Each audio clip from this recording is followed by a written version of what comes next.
Assalamualaikum warahmatullahi wabarakatuh.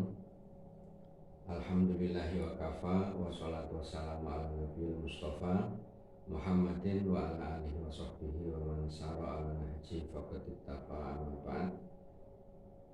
Santriwan santriwati pesantren mahasiswa Arayan yang dimuliakan oleh Allah, pada pertemuan kedua ini kami akan melanjutkan tema yang kemarin kita sampaikan, yaitu sejarah perkembangan ilmu hadis.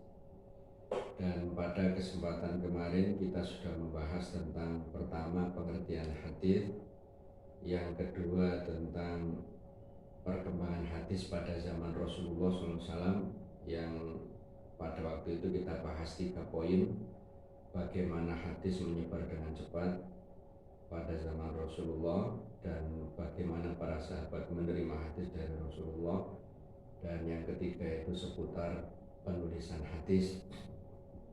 Kita sudah jelaskan dengan contoh yang memadai. Setelah itu kita menjelaskan perkembangan hadis pada zaman sahabat. Itu ada 3 poin yang kita sampaikan: manhaj para sahabat dalam meriwayatkan hadis, menyampaikan hadis sangat ketat ya. Begitu juga yang kedua, manhaj para sahabat dalam menerima hadis. Jadi meriwayatkan yang tidak gampang, menerima juga tidak gampang. Mereka menetapkan syarat-syarat yang ketat. Dan yang ketiga kita bahas tentang figur Abu Hurairah sebagai sahabat Nabi yang paling banyak meriwayatkan hadis. Di situ kita sampaikan tuduhan para orientalis dan orang-orang Syiah terhadap Abu Hurairah, dan semua itu telah dibantah oleh para ulama ya. Jadi intinya ya, Abu Hurairah itu istilahnya itu ya Amirul Mukminin fil hadis, dan tidak diragukan bahwa beliau adalah sahabat Nabi yang paling banyak meriwayatkan hadis. Kita lanjutkan ke tahap berikutnya, yaitu hadis pada masa tabi'in. Jadi hadis pada masa tabi'in ini berkembang lebih pesat. Jadi para tabi'in mereka banyak berguru kepada para sahabat yang menyebar ke kota-kota besar Islam setelah kekhalifahan Umar bin Khattab. Pada saat Umar bin Khattab menjadi khalifah, itu sahabat-sahabat senior disuruh bertahan di Madinah untuk diajak musyawarah. Tapi setelah Umar radhiyallahu anhu meninggal dunia, itu mereka menyebar berdakwah di kota-kota besar, dan banyak para tabi'in yang menjadi murid-murid para sahabat. Ada madrasah Abdullah bin Mas'ud ada di Irak ya. Ada madrasah Ibnu Umar di Mekah, ada madrasah sahabat-sahabat senior di Madinah, ada madrasah di Mekah juga Ibnu Abbas, yang beliau itu wirawiri antara Taif dan Mekah, dan madrasah di berbagai kota besar yang lain, sehingga hadis juga menyebar dengan cepat. Berkenaan dengan hadis pada masa tabi'in, kita akan membahas beberapa hal. Yang pertama, rihlah li ajlil hadis. Jadi bepergian demi mencari hadis. Sebenarnya pada masa sahabat, rihlah untuk mencari hadis itu sudah ada, tapi belum semarak seperti zaman tabi'in. Misalnya Abdullah bin Mas'ud itu pernah mengatakan, demi Allah tidak ada sahabat yang lebih banyak hafalan hadisnya melebihi aku kecuali Abdullah bin Amr bin As, karena dia menulis dan aku tidak menulis. Dan seandainya ada orang yang dia menerima hadis dari Rasulullah yang aku belum menerimanya, dan jarak antara aku dengan dia itu bisa ditempuh dengan kendaraan kuda atau unta, niscaya aku akan datang kepadanya untuk meriwayatkan hadis dari orang itu ya. Itu tekad seperti itu sudah ada pada zaman Abdullah bin Mas'ud, cuman kan realitas di lapangan Abdullah bin Mas'ud, Abu Hurairah juga ya. Dan ini ada salah seorang sahabat itu yang mungkin kemarin sempat diceritakan ya.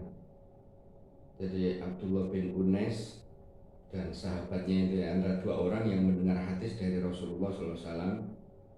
Lalu salah satu dari keduanya berjihad di Mesir dan menjadi pejabat di sana. Lalu sahabat yang di Madinah ini ingin ngecek hafalannya, apakah hafalannya masih persis seperti yang didengar dari Rasulullah SAW atau sudah mengalami perubahan. Akhirnya dia datang ke Mesir dari Madinah ya dengan jalan darat ya. Jadi itu mungkin ya bisa berbulan-bulan atau mungkin minimal sebulan. Terus datang ke Mesir, mendatangi sahabat yang sama-sama mendengar hadis itu dari Rasulullah. Lalu dia menyampaikan, apakah hafalan hadis saya ini masih persis seperti yang kita dengar dari Rasulullah SAW? Sahabat yang di Mesir mengatakan iya. Begitu mengatakan iya, dia kembali lagi ke Madinah. Padahal gubernur Mesir pada waktu itu belum sempat memberikan cindera mata. Jadi pada zaman sahabat sudah ada bibit atau benih-benih rihla untuk mencari hadis atau sekedar ngecek hafalan hadis. Pada masa tabi'in rihla untuk hadis itu semakin semarak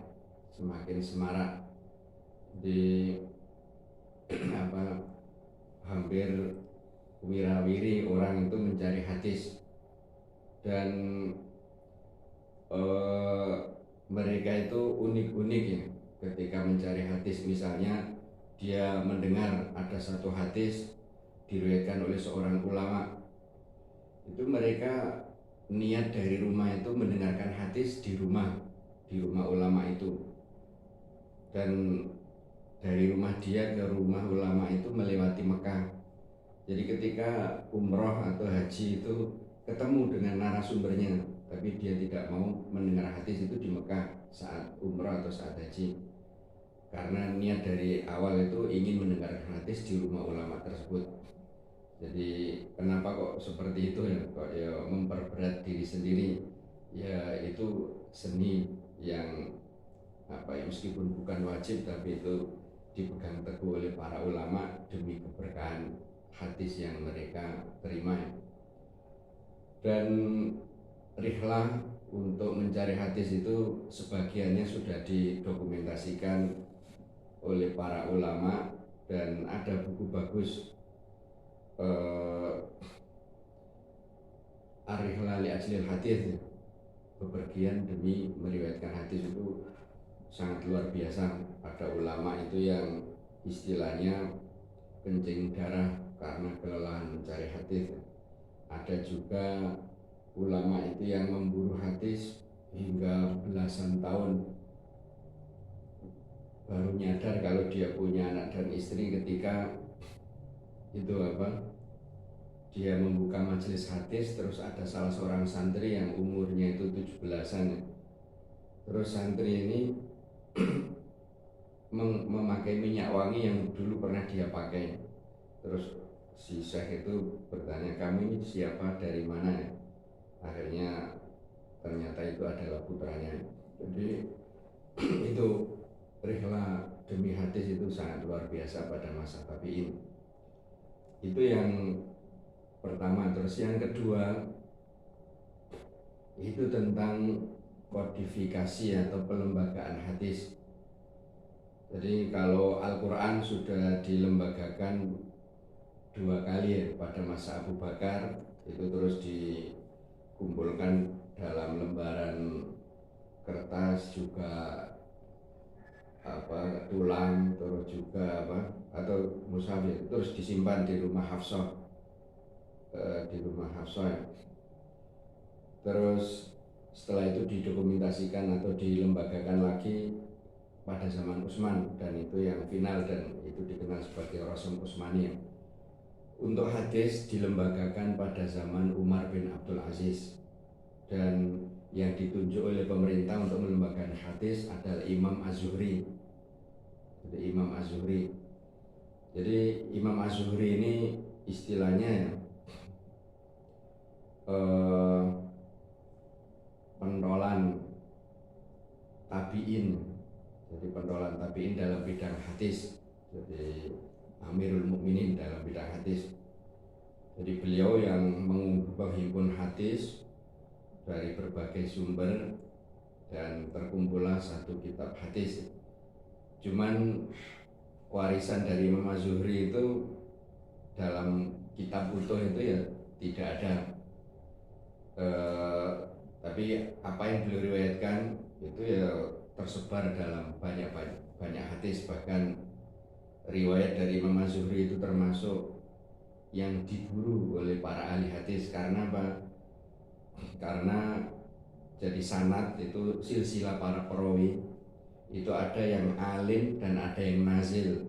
Alim itu kalau jarak antara ahli hadis dengan Rasulullah itu hanya sedikit orang, itu sanadnya tinggi.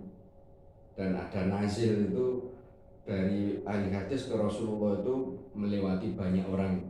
Dan Imam Az-Zuhri ini termasuk sanadnya tinggi, sehingga banyak orang ingin meriwayatkan hadis dari Imam Az-Zuhri. Jadi meskipun kitab yang yang dilembagakan oleh Imam Az-Zuhri itu tidak sampai ke kita, tapi warisan hadis dari beliau itu masih terjaga dengan baik melalui kitab-kitab hadis yang ditulis oleh para ulama. Ya karena mungkin pada waktu itu tidak memungkinkan talaki kitab Imam Az-Zuhri secara keseluruhan kepada orang per orang. Jadi itu pada zaman tabi'in dilembagakan hadis oleh Imam Az-Zuhri. Yang ketiga, sebagai konsekuensinya, figur tabi'in yang banyak mendapatkan serangan dari orientalis itu adalah Imam Az-Zuhri. Kenapa serangan? Di samping ditujukan kepada Abu Hurairah, ditujukan juga kepada Imam Az-Zuhri. Karena kalau Abu Hurairah jatuh, terus Imam Az-Zuhri jatuh, otomatis hadis itu berarti menjadi sesuatu yang tidak bisa dipertanggungjawabkan, tidak bisa dijadikan sebagai landasan dalil, landasan hukum. Karena Abu Hurairah, Amirul Mukminin di bidang hadis dari zaman sahabat saja, ternyata kredibilitasnya itu tidak bisa dipertanggungjawabkan. Begitu juga Amirul Mukminin dalam bidang hadis pada masa tabi'in ternyata juga tidak bisa dipertanggungjawabkan. Apalagi yang bukan Amirul Mukminin, berarti mereka lebih layak untuk tidak dipercaya. Jadi itu serangan ditujukan kepada Imam Az-Zuhri.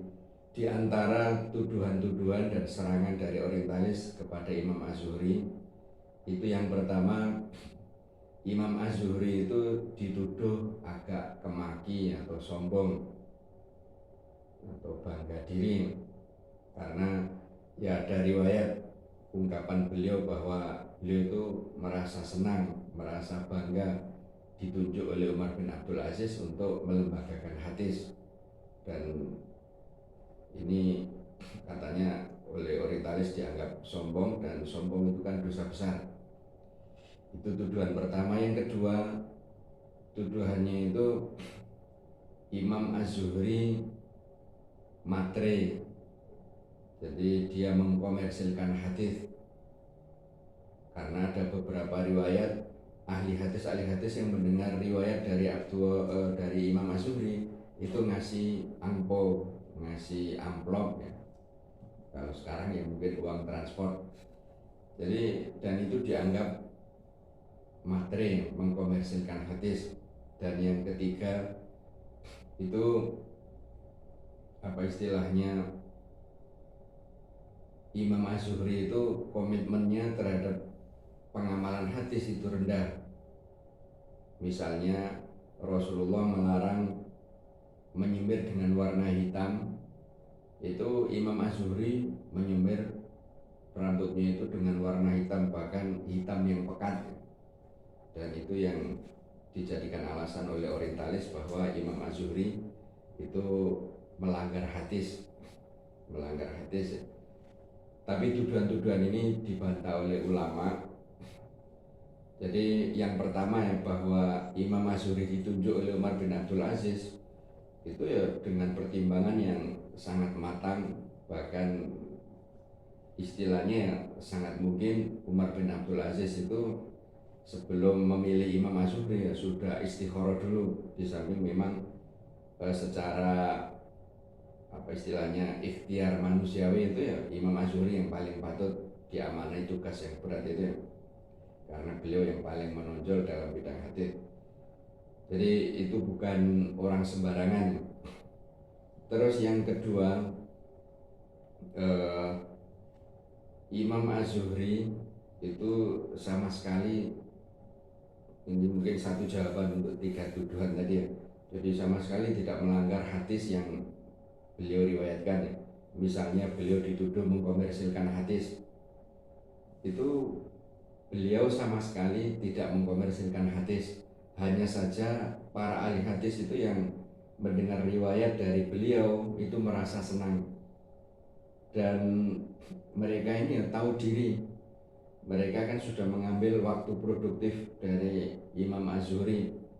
Jadi mereka menyadari ahli hadis dari berbagai penjuru datang kepada Imam Az-Zuhri untuk mendengarkan hadis dari beliau.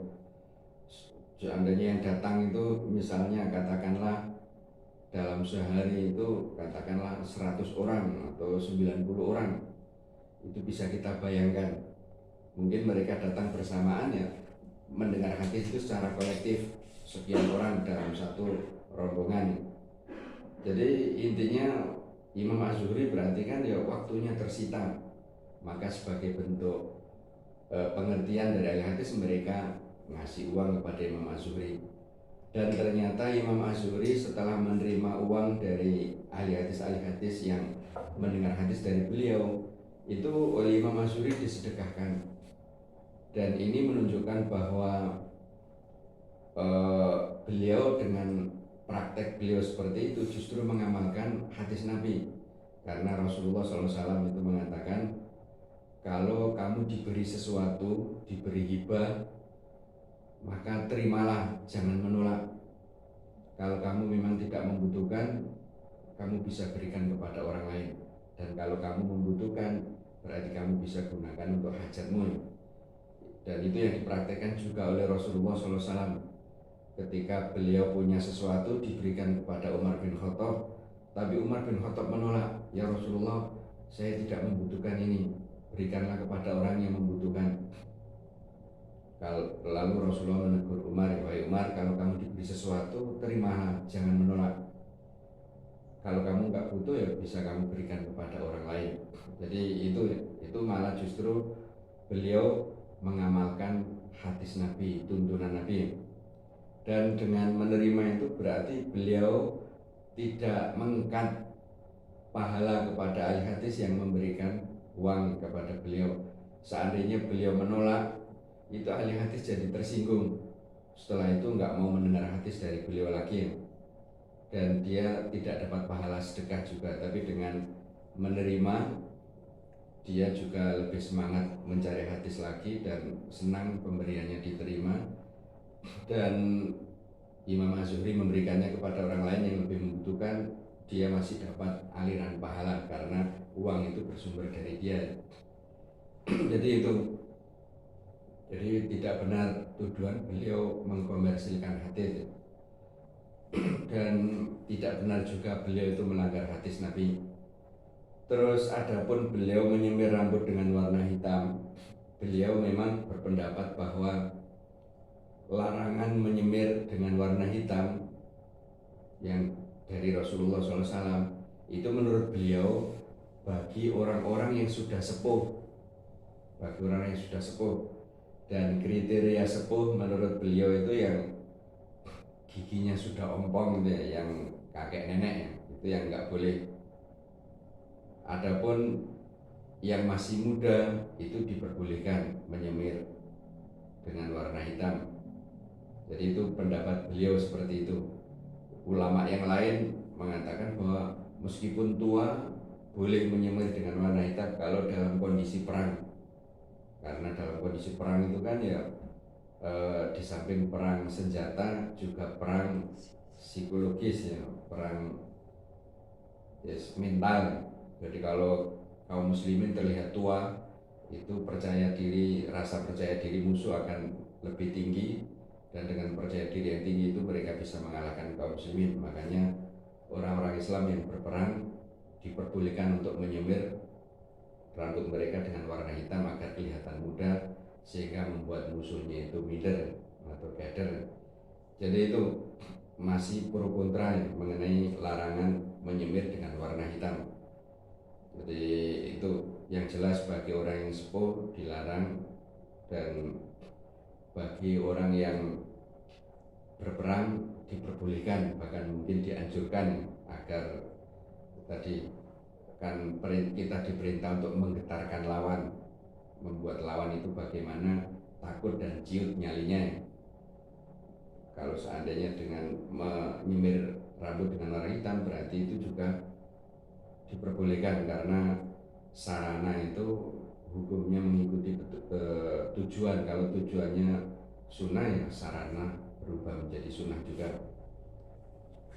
Terus beliau dikatakan sombong, itu tidak benar. Jadi apa istilahnya, apa yang beliau lakukan itu tidak sampai masuk dalam kategori sombong, tapi istilahnya justru tadzakuri nikmah, jadi mengingat nikmat Allah. Jadi amanah itu ya betapapun itu amanah, tapi itu sebuah anugerah juga, apresiasi dari pemerintah Islam, dan itu patut disyukuri dan patut dikenang. Jadi apa istilahnya, itu belum sampai masuk ke tahap sombong yang tercela. Jadi itu hanya apa, tadabbur an-ni'am, jadi mengenang nikmat dari Allah. Karena itu bagaimanapun juga itu nikmat ya, karena dengan melembagakan terus itu nanti jadi rujukan kan, itu menjadi amal jariah bagi beliau, dan itu patut disyukuri karena itu adalah nikmat yang besar dari Allah. Dan tidak ada momen-momen di mana Imam Az-Zuhri itu merasa dirinya sebagai imam besar terus menolak ahli hadis yang ingin menimba ilmu dari beliau. Beliau justru selalu welcome kepada ahli-ahli hadis. Mungkin itu, jadi tuduhan terhadap Imam Zuhri itu tidak benar.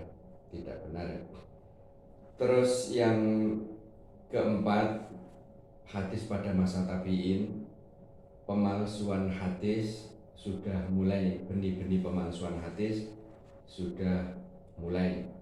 Jadi terutama dari senior-senior aliran sesat. Jadi kan pada masa junior sahabat seperti Ibnu Umar, Ibnu Abbas, ini kan sahabat-sahabat junior ya.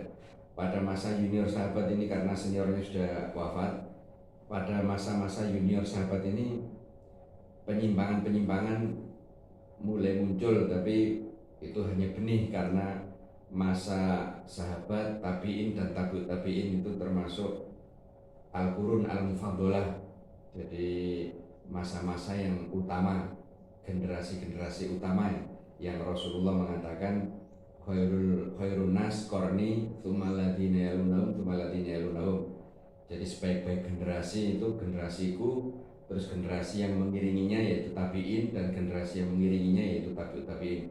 Jadi secara apa itu istilahnya global, itu 3 generasi ini generasi terbaik.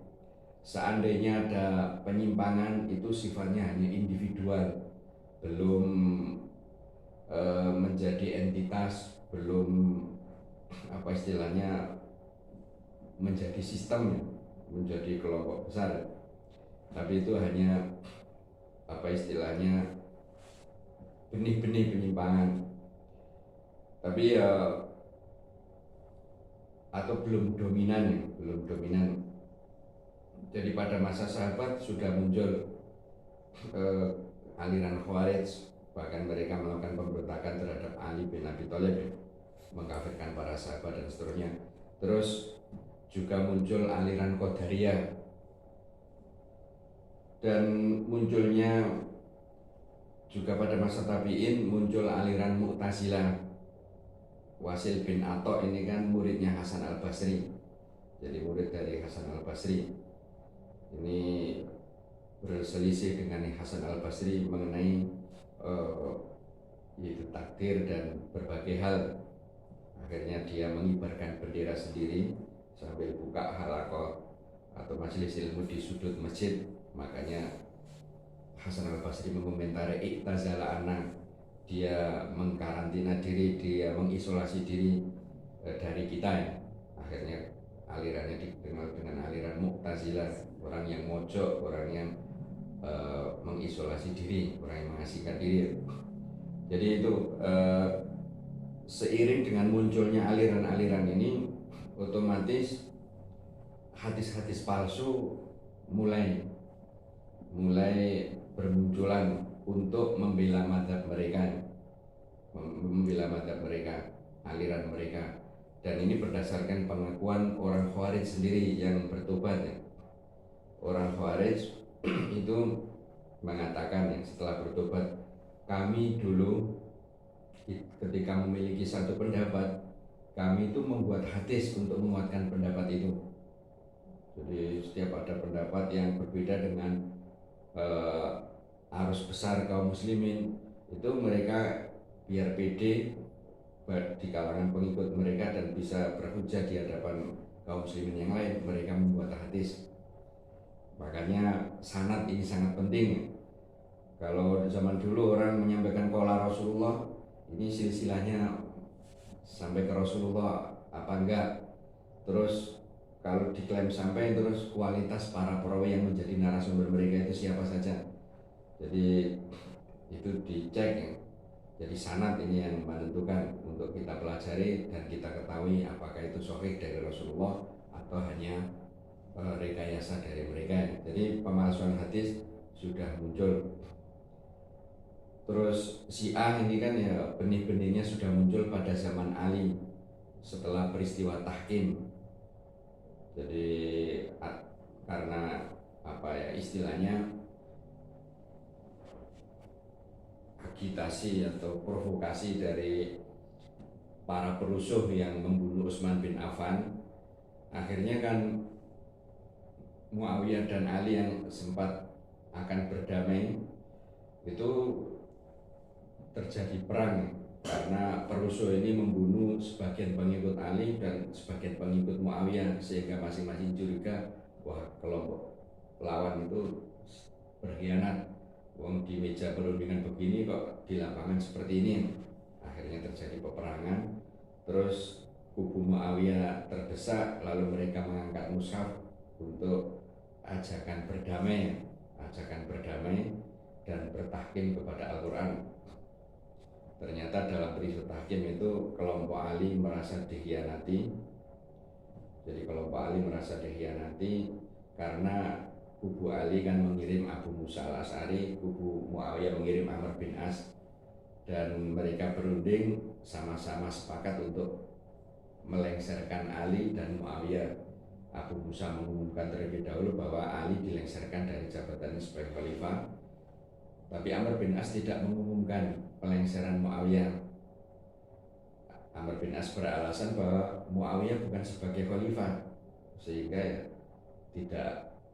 tidak perlu dilengserkan, ya sudah lengser. Akhirnya pengikut Ali ada yang kecewa, terus kita tidak menerima hukum Allah, kita tidak menerima hukum kecuali hukum Allah. Ini akhirnya kelompok ini menjadi Khawarij, memusuhi Ali dan Muawiyah. Terus yang setia dengan Ali ada yang Ahlus Sunnah wal Jamaah, tapi ada yang ekstrim sampai menuhankan Ali, dan ini adalah bibit Syiah, terutama setelah mendapatkan subhat atau pemikiran menyimpang dari Abdullah bin Sabah yang memang orang Yahudi yang disusupkan untuk menghancurkan Islam. Intinya Syiah juga melakukan pemalsuan hadis, bahkan lebih masif hadisnya itu ya. Karena Syiah itu kan punya ajaran prinsip taqiyah, dan taqiyah itu kan berbohong. Sementara Khawarij itu pemalsuan hadisnya sangat minim. Karena apa? Karena Khawarij itu menganggap bahwa berdusta itu dosa besar yang mengeluarkan pelakunya dari Islam, sehingga pemalsuan hadis di kalangan orang Khawarij itu sedikit. Bahkan para ahli hadis dari kalangan Khawarij itu hadisnya masih bisa diterima oleh ulama hadis, masih bisa diterima, karena prinsip tadi berbohong itu dosa besar yang mengeluarkan pelakunya dari Islam. Jadi ulama hadis itu punya apa istilahnya ya, eh, indikator gitu ya, apakah dia berbohong atau tidak. Itu begini, kalau hadis yang diriwayatkan itu mendukung prinsip-prinsip alirannya, itu ada indikasi dia berbohong sehingga tidak diterima. Tapi kalau hadis yang diriwayatkan justru bertentangan dengan prinsip mereka, ini sangat kuat, ada indikasi kuat dia itu jujur sehingga hadisnya itu diterima. Jadi untuk orang Khawarij itu hadis-hadisnya memungkinkan untuk diterima, yaitu ketika hadis yang diriwayatkan justru bertentangan dengan prinsip mereka, dan itu indikasi yang kuat dia jujur dalam meriwayatkan hadis itu. Sementara orang Syiah karena ajaran prinsipnya itu berbohong, takiyah itu kan sama dengan kemunafikan, mengatakan A padahal B. Takiyah dalam kondisi darurat itu diperbolehkan, tapi yang kondisi darurat yang taruhannya itu nyawa, seperti kita diancam kalau tidak mengatakan ini akan dibunuh, ya boleh, padahal dalam hati kita tidak meyakini hal itu. Jadi itu takiyah itu bahkan di ajaran Syiah itu barang siapa bertakiyah sekali kedudukannya sama dengan Hasan, takiyah 2 kali sama dengan Husain, takiyah 3 kali sama dengan Ali, takiyah 4 kali kedudukannya sama dengan Rasulullah SAW. Jadi sampai seperti itu ya, takiyah itu kebohongan justru jadi ajaran prinsip. Makanya ahli hadis tidak bisa menerima sama sekali kalau ahli hadis itu, perawi hadis itu tasayyuh. Jadi ada kecenderungan Syiah, mengikuti ajaran Syiah, karena mereka itu pembohong. Kata Ibnu Taimiyah mengenai orang Syiah itu akdzabun nasi fin nukul wa ajhalun nasi fil ukul. Jadi orang-orang Syiah Rafidhah itu paling pendusta dalam dalil-dalil nakli dan paling jahil dalam dalil-dalil nalar. Jadi itu di samping itu juga orang Khawarij itu gentle, jadi kesatria. Bayangkan mereka hanya sedikit tapi berani melakukan pemberontakan, terus kalah hanya tinggal 7 orang. 7 orang ini lari ke kota-kota besar Islam, dan dalam waktu yang singkat mereka sudah bisa memobilisasi massa dan melakukan pemberontakan di kota-kota besar itu. Jadi mereka ini orang yang apa istilahnya kesatria, pemberani, bahkan cenderung nekat ya. Jadi untuk apa berbohong itu? Sementara Syiah tadi itu pengecut, sehingga mereka itu sering berbohong dalam banyak hal. Jadi itu pemalsuan hadis sudah mulai pada zaman tabi'in. Mungkin itu berkenaan hadis pada masa tabi'in. Kita beralih hadis pada masa keemasan. Jadi hadis pada masa keemasan atau al-asru ad-dhahabi. Hadis pada masa keemasan ini kenapa dinamakan atau masa itu dinamakan masa keemasan? Karena ada banyak hal yang sebelumnya tidak ada. Yang pertama itu pelembagaan hadis itu dilakukan secara mandiri. Jadi muncul kitab-kitab hadis pada masa keemasan gitu. Kalau pada masa tabi'in itu kan hanya pemerintah. Jadi tapi ini secara swasta menghimpun hadis sendiri-sendiri. Jadi banyak ulama hadis yang menghimpun hadis, dan ada beberapa sistem penulisan hadis. Ada yang istilahnya itu musnad. Musnad itu musnad itu menghimpun hadis berdasarkan nama-nama sahabat. Dan musnad yang paling populer ya musnad Imam Ahmad. Jadi mengumpulkan hadis berdasarkan nama perawi hadis, nama sahabat. Misalnya hadis yang diriwayatkan oleh Abu Bakar apa saja, setelah habis hadis yang diriwayatkan oleh Umar bin Khattab apa saja. Jadi itu pengertian musnad. Terus ada hadis itu yang disusun berdasarkan al-mu'jam. Itu tidak hanya nama sahabat, tapi nama-nama perawi di masa tabi'in dan mungkin tabi'ut tabi'in. Dan yang terkenal kumpulan hadis Mu'jam ini ya Imam Tobroni, ada Mu'jam Shaghir, Mu'jamil Awsat, dan Mu'jam Al-Kabir. Mu'jam Shaghir, Mu'jam Awsat, jadi menengah, kecil, dan besar ya. Itu Mu'jam. Terus ada yang Al-Jami. Al-Jami itu kumpulan hadis berdasarkan bab-bab maudhu, tema-tema tertentu. Dinamakan Al-Jami itu karena komplit. Seperti Sahih Bukhari, Sahih Muslim itu masuk kategori Al-Jami, bahkan Al-Jami As-Sahih, karena yang dipilih hanya hadis-hadis yang sahih. Jadi itu dari sejak turunnya wahyu sampai Rasulullah meninggal, itu bahkan qabla badil wahyi, sebelum wahyu turun tentang kelahiran Nabi sampai Rasulullah meninggal, itu komplit. Tema-tema fikih, tema-tema akidah, tema-tema akhlak, semuanya ada. Makanya dinamakan Al-Jami, yang mencakup semuanya. Terus di samping Al-Jami ada As-Sunan. Sunan itu menghimpun hadis, hanya hadis-hadis hukum. Cuman yang komitmen dengan prinsip ini hanya Abu Dawud.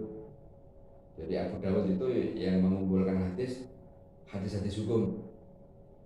Sementara Sunan Nasai, An-Nasai, terus Tirmidzi, Ibnu Majah, dan Ad-Darimi dan yang lainnya, ternyata mereka tidak hanya hadis-hadis hukum, tapi tentang akhlak, bahkan tentang mustalah hadis juga dimasukkan. Imam Tirmidzi itu ada kitab atau pembahasan tentang cacat-cacat yang ada pada hadis atau al-ilal. Jadi tapi yang komitmen dengan prinsip awal itu Abu Dawud. Makanya Sunan Abi Dawud ini dalam aspek hukum atau pengambilan dalil itu dianggap sebagai sumber yang paling bagus ya, untuk dasar ijtihad. Makanya ada ulama sampai mengatakan seorang ulama tidak patut berijtihad sampai di depannya itu ada Al-Quran dan ada Sunan Abi Dawud, karena fokus sehingga kualitasnya lebih bagus, lebih detail. Jadi itu. Dan juga ada apa istilahnya, pengumpulan hadis berdasarkan tadi Sahih, Dhaif, dan seterusnya. Itu sudah ada Sahih Ibnu Huzaimah, Sahih Ibnu Hibban, Sahih Bukhari, Sahih Muslim tadi yang sahih-sahih saja. Intinya buku-buku hadis, kitab-kitab hadis bermunculan sangat banyak.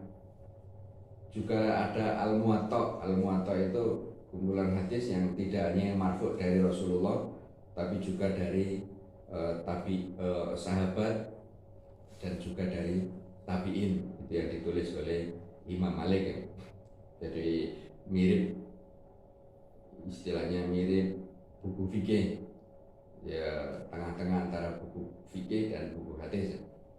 Jadi itu yang pertama dinamakan masa keemasan, karena rihlah hadis itu semakin luar biasa. Jadi istilahnya orang yang tidak pernah rihlah dalam hadis itu kepakarannya di bidang hadis dipertanyakan. Jadi satu-satunya ulama yang mungkin nggak melakukan rihlah hadis itu Imam Malik.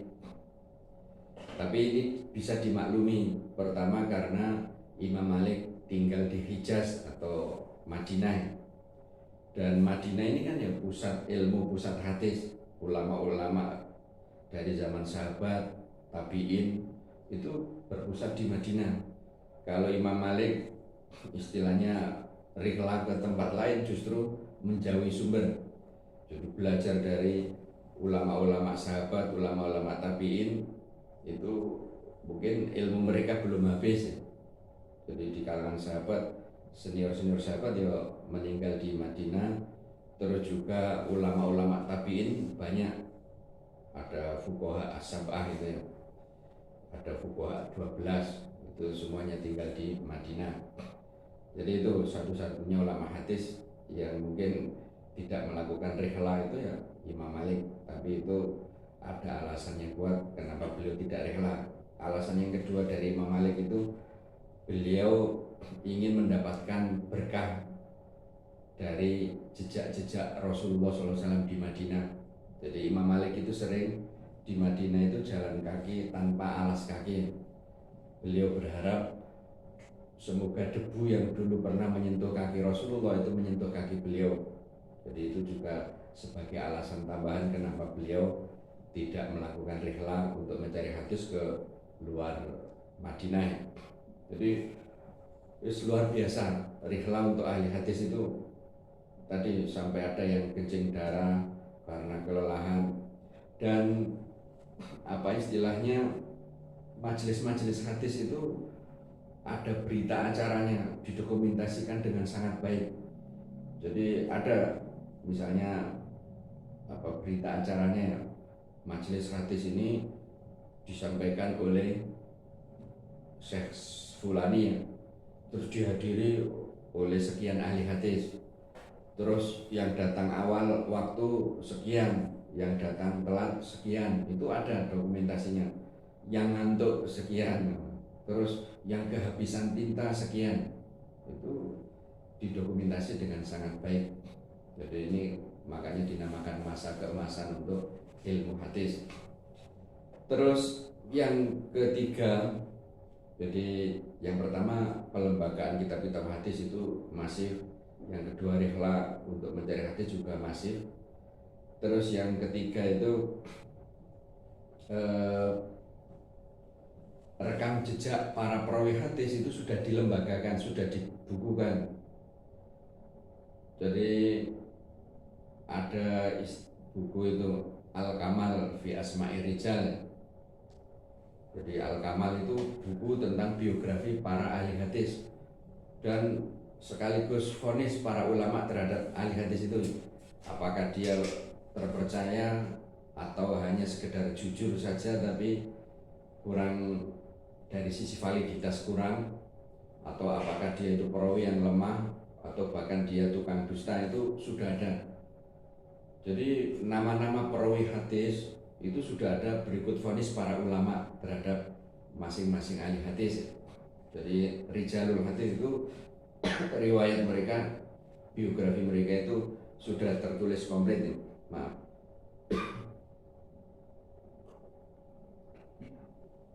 Jadi itu buku-buku tarjamah atau riwayat hidup para ahli hadis itu sudah ada, sehingga ini warisan yang luar biasa bagi generasi setelahnya. Sehingga kalau kita ingin mempelajari hadis, itu ya tinggal kita buka kitab-kitab rijal. Jadi dari sejak sahabat sampai tabiin, tabiut tabiin, bahkan sampai kepada ahli-ahli hadis, pelembaga hadis seperti Bukhari, Muslim dan seterusnya. Intinya buku tarojim ahli hadis itu sangat penting dan itu dibukukan di masa keemasan.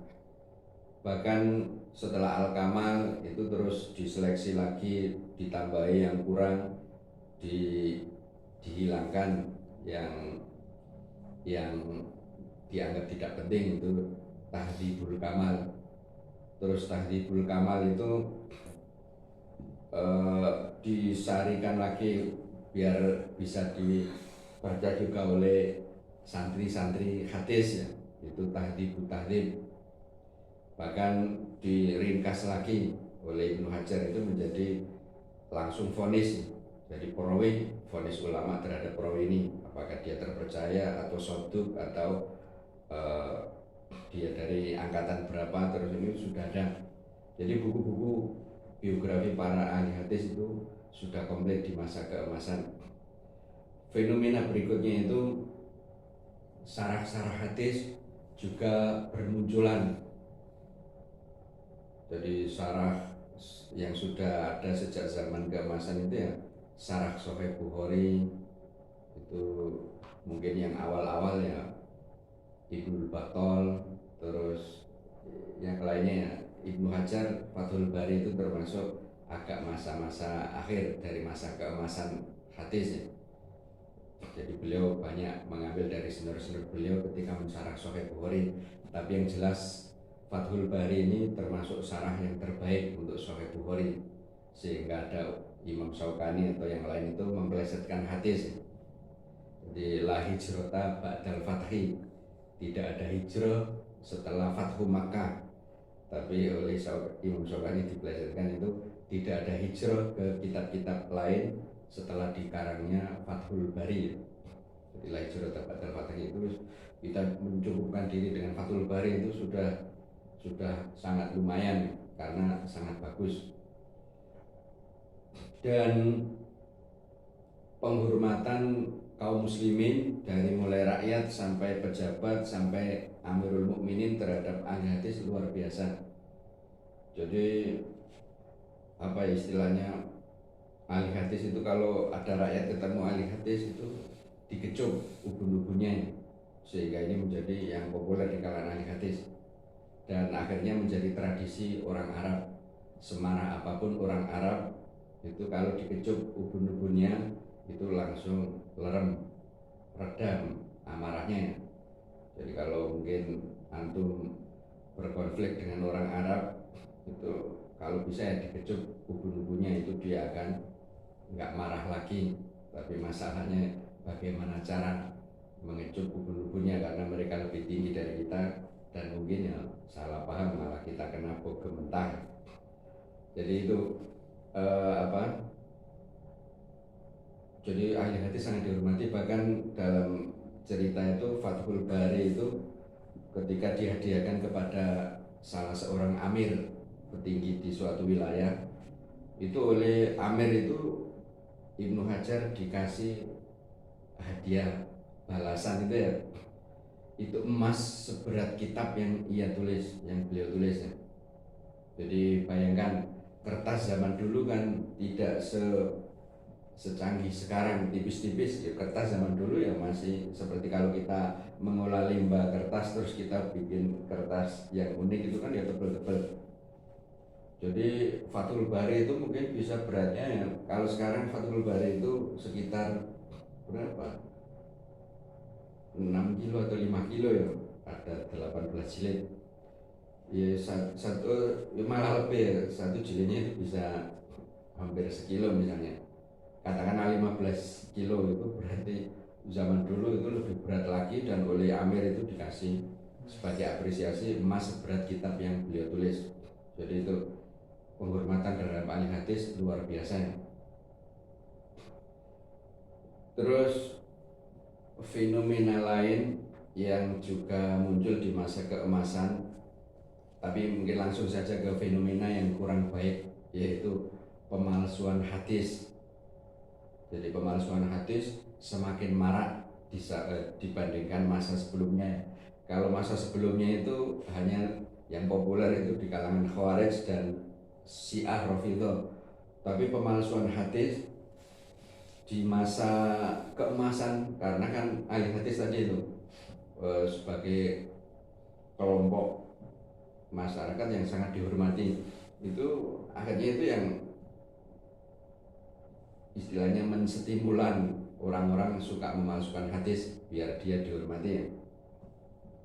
Jadi pemalsuan hadis pada masa keemasan ini dilakukan oleh banyak pihak, tidak hanya aliran sesat ya. Jadi yang pertama itu propaganda politik, propagandis politik ya.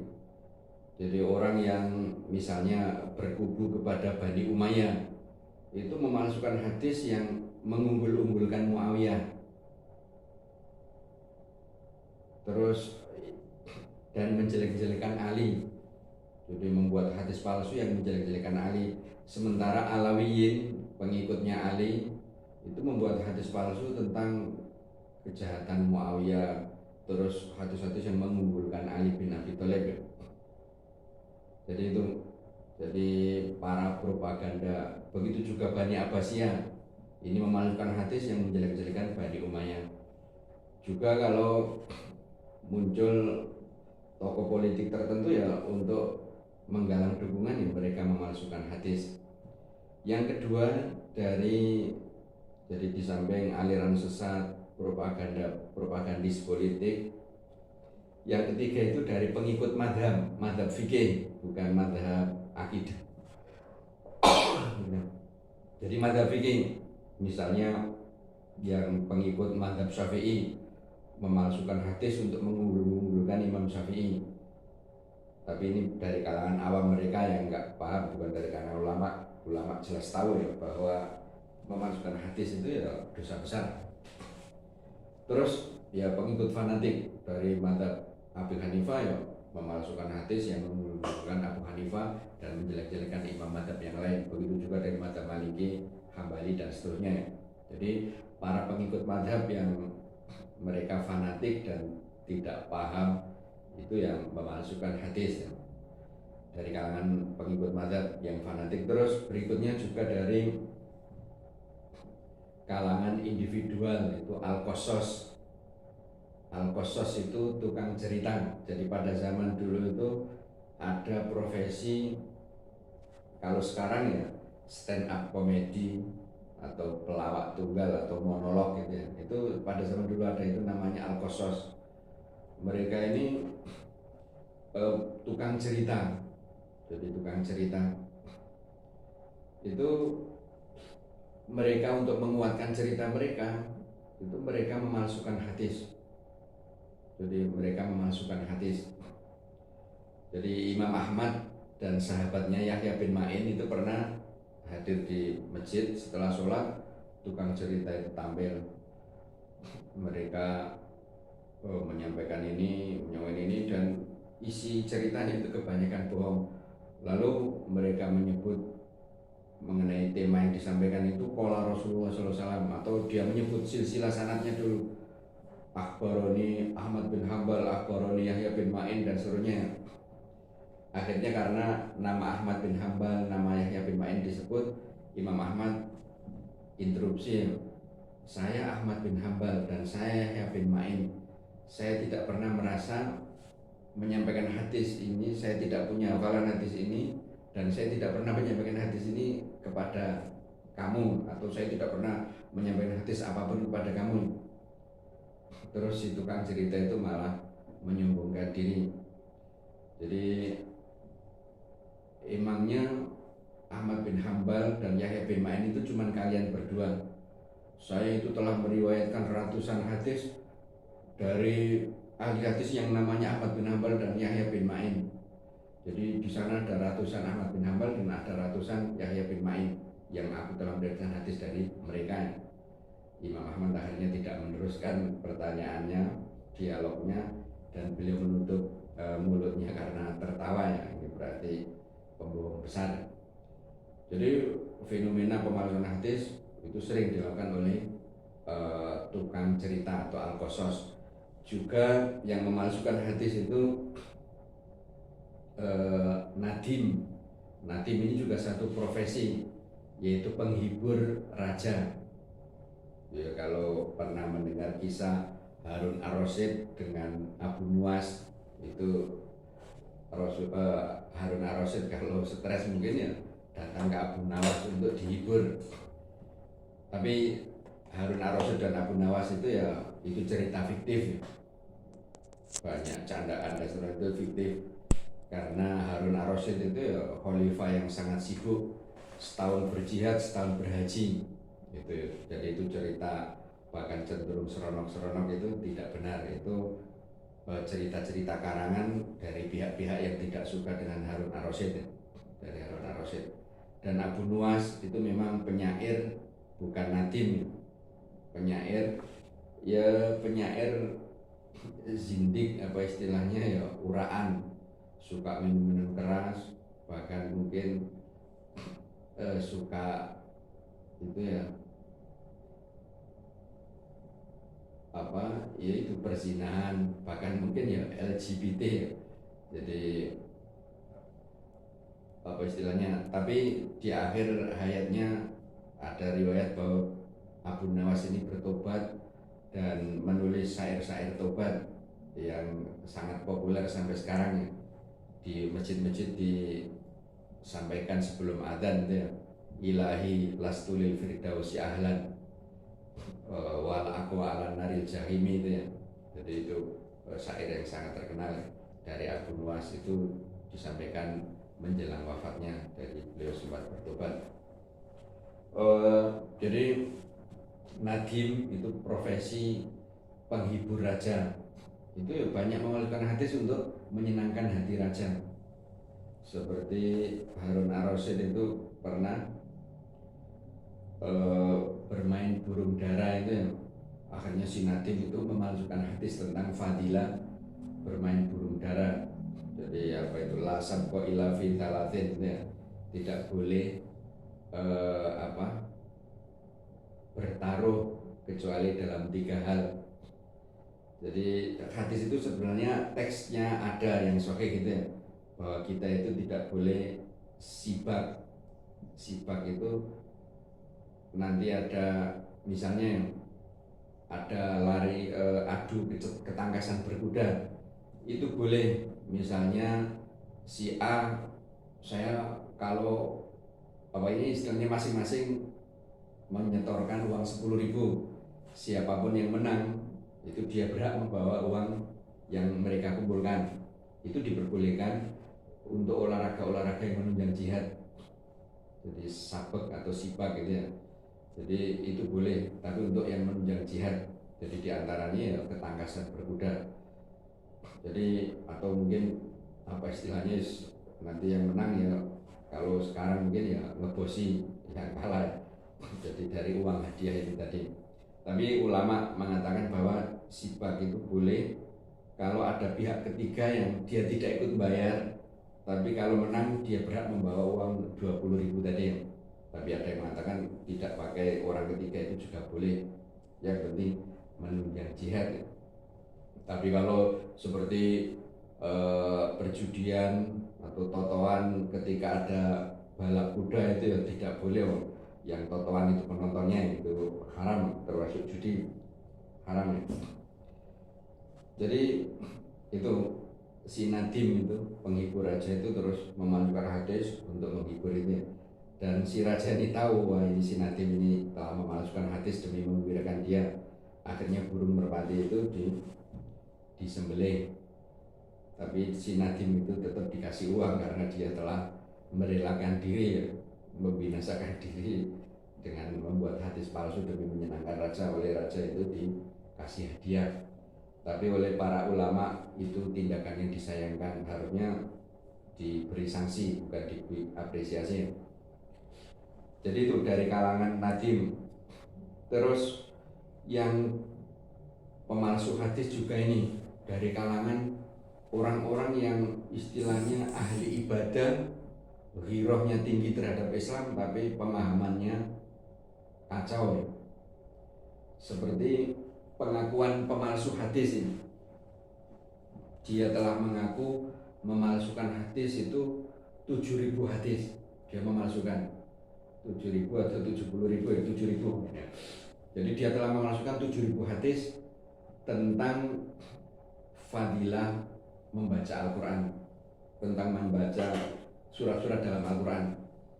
Jadi dia mengaku telah memalsukan 7.000 hadis untuk fadilah-fadilah Al-Quran. Motivasinya apa? Karena dia melihat kaum muslimin itu sudah cenderung melalaikan Al-Quran. Mereka lebih tertarik membaca maghazi.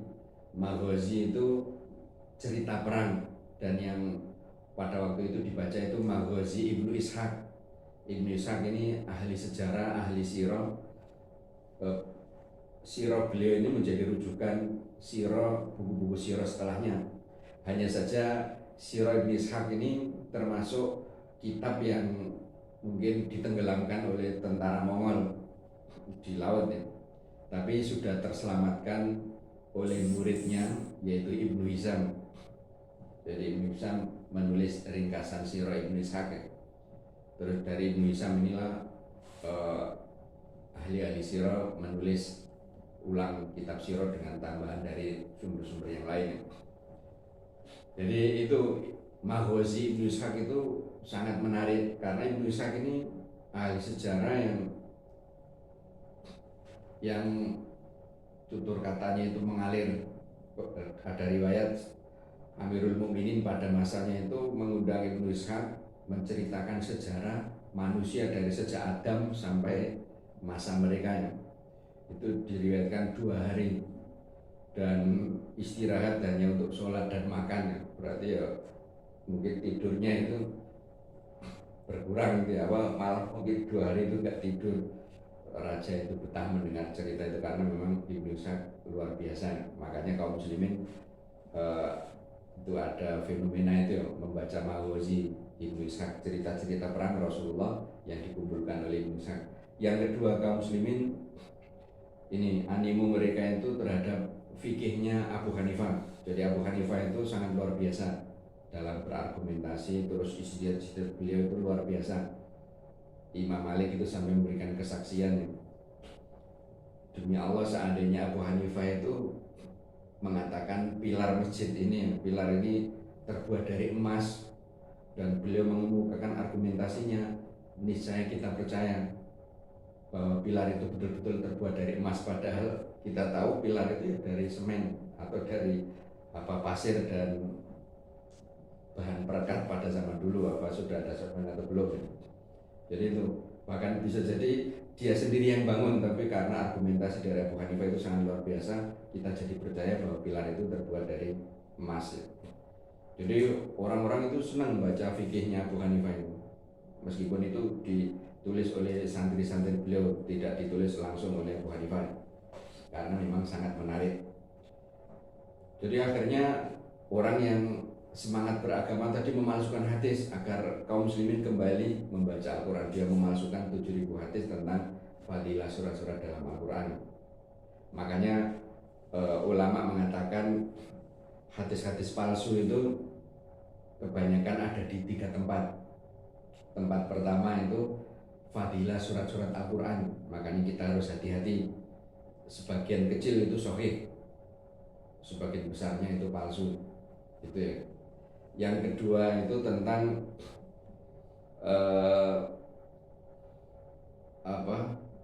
hawadits, peristiwa-peristiwa besar dari sejak zaman Nabi Adam sampai mungkin sampai generasi mereka, jadi atau terutama cerita-cerita umat terdahulu itu yang jelas-jelas narasumber itu validitasnya diragukan.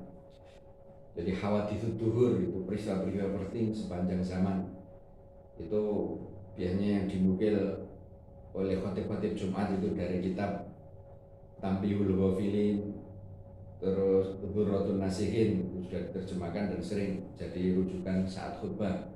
Itu kan peristiwa besar pada bulan Muharram apa, peristiwa besar pada bulan Rajab apa, itu yang itu kebanyakan palsu.